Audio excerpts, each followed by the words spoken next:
Une couche de peinture blanche recouvre déjà la vitrine du magasin abandonné. Vladimir y avait dessiné un drapeau jaune et bleu avec la devise de l'Ukraine et un slogan pacifiste.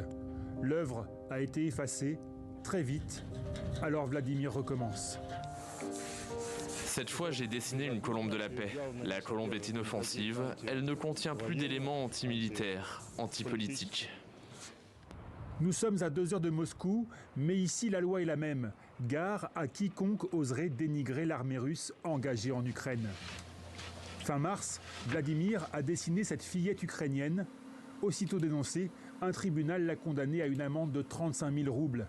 Pour la payer, le peintre a reçu plus de 150 dons. Karaborovsk, c'est un artiste célèbre.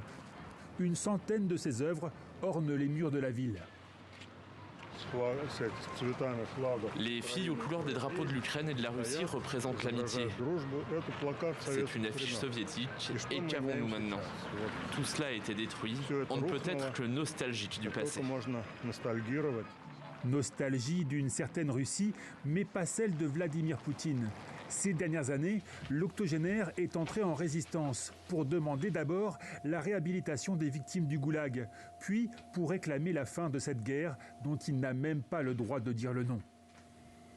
Je fais ça pour ceux qui ne font pas de politique, qui ne font que travailler, qui ne se soucient de rien. À mon âge, je n'ai plus peur de rien. S'il y a des plaintes contre moi, personne n'en souffrira.